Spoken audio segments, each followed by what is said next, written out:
Hello viewers, welcome to yshu creativity. ఈరోజు special చేపల పులుసు. ఈ చేపల పులుసుని ఎలాంటి మసాలాలు వేయకుండా, ముక్క చితక్కుండా చాలా అంటే చాలా టేస్టీగా ఎలా వండుకోవాలో కొన్ని టిప్స్తో చేసి చూపిస్తాను. సో వీడియోని స్కిప్ చేయకుండా చివరి వరకు చూడండి. ఎవరైతే నా ఛానల్ని ఇంకా సబ్స్క్రైబ్ చేసుకోలేదో సబ్స్క్రైబ్ చేసుకుని ఒక 100 లైకులు ఇచ్చేయండి ఫ్రెండ్స్. ప్లీజ్ ఫ్రెండ్స్, సపోర్ట్ చేయండి. నేను ఈ చేపల పులుసుకి 2 కేజీల బొచ్చు చేప తీసుకున్నాను. వీటిని క్లీన్ చేసుకున్నాక ఇందులో 1 టీ స్పూన్ పసుపు, 1/4 టీ స్పూన్ మెంతుల పొడి, 10 టేబుల్ స్పూన్ల కారం.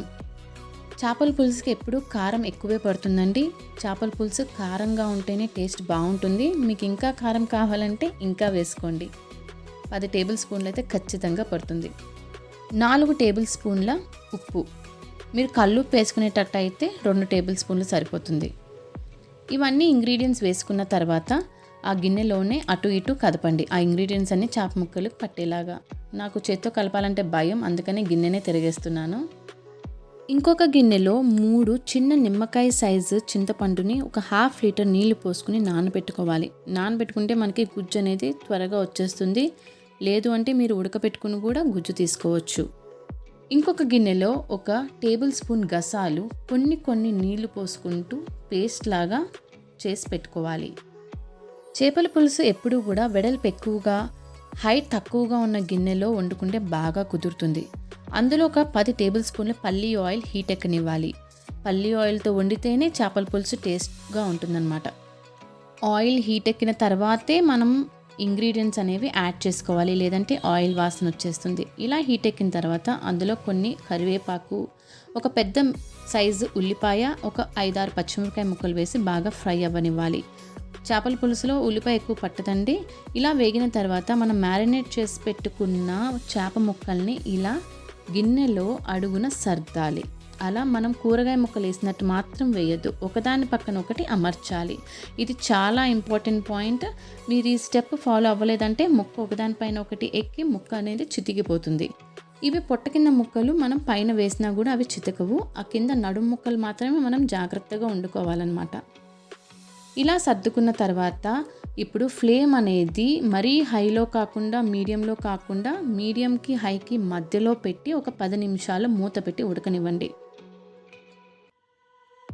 ఇలా ఉడికిన దాంట్లో ఇప్పుడు ఇంకొక ఇంపార్టెంట్ పాయింట్.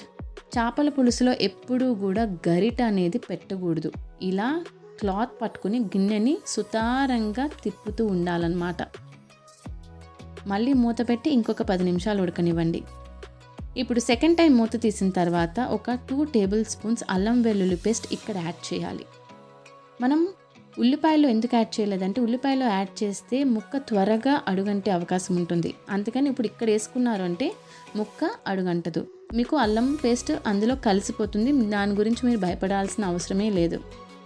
ఇలా ఉడికిన తర్వాత మళ్ళీ మూత పెట్టి ఇంకొక 10 మినిట్స్ ఉడకనివ్వండి. ఇప్పుడు ఈ చింతపండు గుజ్జుని మనం తీసి పెట్టుకున్నాం కదా. ఇప్పుడు మూత తీసిన తర్వాత ఈ చింతపండు గుజ్జుని చేప ముక్కల్లో యాడ్ చేయాలి.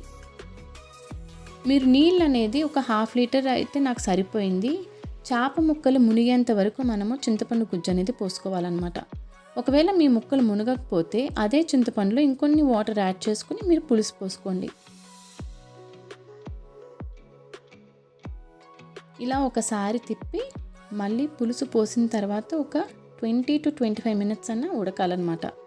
10 మినిట్స్కి ఒకసారి అలా మూత పెట్టి తీస్తూ తిప్పుకుంటూ వండుకోవాలి. ఇలా ఒక 10 మినిట్స్ ఉడికిన తర్వాత మనం పేస్ట్ చేసి పెట్టుకున్న గసాల పేస్ట్ని ఇందులో యాడ్ చేయండి. తర్వాత కొంచెం కొత్తిమీర కూడా యాడ్ చేసేసి మూత పెట్టండి. కొత్తిమీర కూడా పులుసులో ఉడికితే టేస్ట్ అనేది చాలా బాగుంటుందన్నమాట.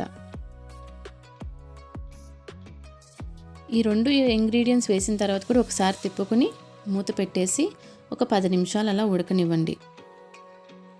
జనరల్గా పాతకాలం పద్ధతులు అంటే ఎలాంటి మసాలాలు వేయకుండా జస్ట్ ఒకటి చింతపండు గుజ్జే వేసి చేపల పులుసును వండుకునేవాళ్ళు.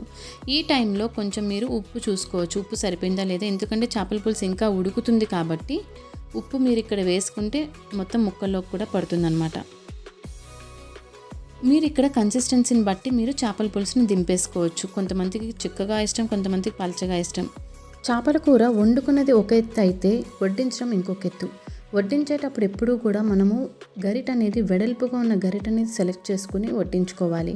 మనం స్టార్టింగ్లో చేప ముక్కల్ని మ్యారినేట్ చేసుకునేటప్పుడు మెంతిపొడి వేసుకున్నాం. సో ఆ మెంతిపొడి అనేది చేప ముక్క విరగకుండా చేస్తుందన్నమాట. మన చేప ముక్క ఫ్రై అయ్యింది ప్లస్ పులుసులో ఉడికింది కాబట్టి ఆ ముక్క అనేది చితకకుండా ఉంటుంది. ఈ చేపల కూర ఎప్పుడూ కూడా చల్లారిన తర్వాత తింటేనే దాని టేస్ట్ అనేది పెరుగుతుంది. మార్నింగ్ వండుకుంటే ఈవినింగ్ వండుకుంటే నెక్స్ట్ డే మార్నింగ్కే చేపల పులుసు అనేది టేస్టీగా ఉంటుంది. ఈ వీడియో అందరికీ నచ్చింది అనుకుంటున్నాను. ఒకసారి ఈ చేపల పులుసు ట్రై చేసి ఎలా వచ్చిందో కమెంట్ సెక్షన్లో కమెంట్ చేసి చెప్పండి. అండ్ మీ ఫ్రెండ్స్తో ఒక 100 లైక్స్ కొట్టించండి ఫ్రెండ్స్. Thank you.